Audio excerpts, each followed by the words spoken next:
ছাত্র দলের অসংখ্য ছেলে ঘুমোতে থাকে। আমার আজকাল এই অনুষ্ঠানগুলোতে আসতে খুব কষ্ট হয়। এই জন্য যে আমার সামনে এই যে বাচ্চাগুলো এখানে বসে আছে, এদেরকে আমি খুব ছোট দেখেছি।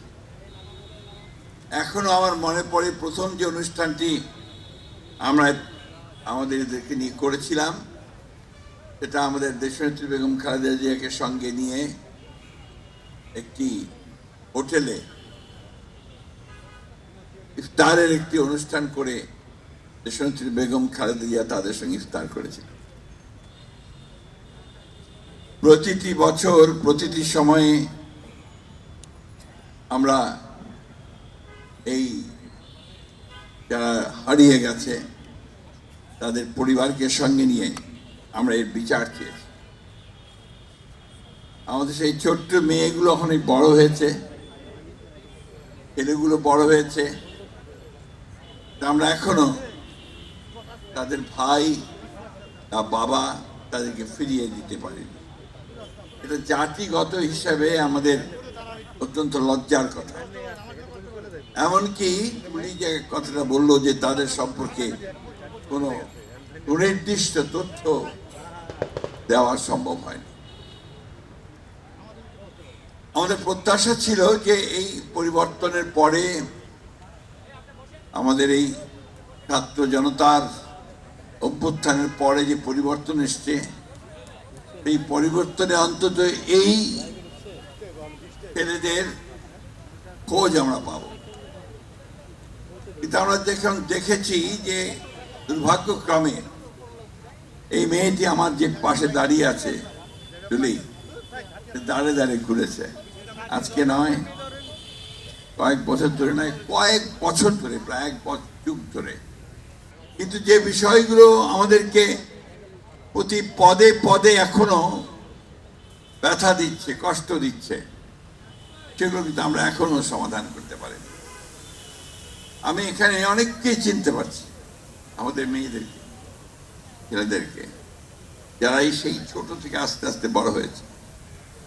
এরা মঞ্চে দাঁড়িয়ে আমাদের পার্টি অফিসের সামনে অথবা প্রেস ক্লাবের সামনে দাঁড়িয়ে যখন বাবার ছবি দেখিয়ে বলতো যে আমি আমার বাবার হাত ধরে স্কুলে যেতে চাই, আমি ঈদের মাঠে যেতে চাই। একজন পিতা হয়ে আমরা সেই কষ্ট এখনো বলতে পারি না। আমি জানি না যে আমরা এই মানুষগুলোকে কোনোদিন ফিরে পাবো কিনা। আমরা জানি না এই শিশুদেরকে তাদের পিতাকে আবার ফিরে দিতে পারবো কিনা। ওই যে ইলিয়াস আলীর ছবি এখানে সামনে টাঙানো আছে, ইলিয়াস আলী গুম হয়ে যাওয়ার পরে তার বাসায় যখন গেলাম, তখন তার মেয়েটির বয়স মাত্র 6।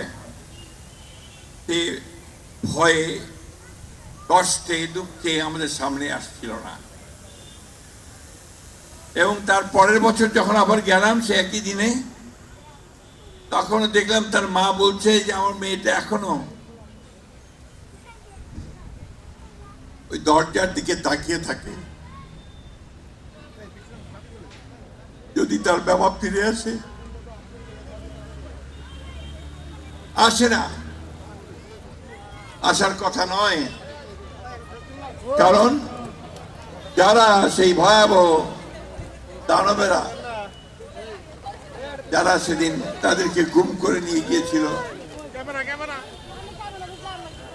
তারা তাদেরকে আজকে এই প্রত্যাশা করব যে আমাদের এই শিশুগুলো যারা পিতা হারিয়েছে, বোনেরা যারা ভাই হারিয়েছে, মায়েরা যারা সন্তান হারিয়েছে, তাদের সম্পর্কে সম্পূর্ণ তথ্য এই সরকার চেষ্টা করবে বের করে নিয়ে আসা।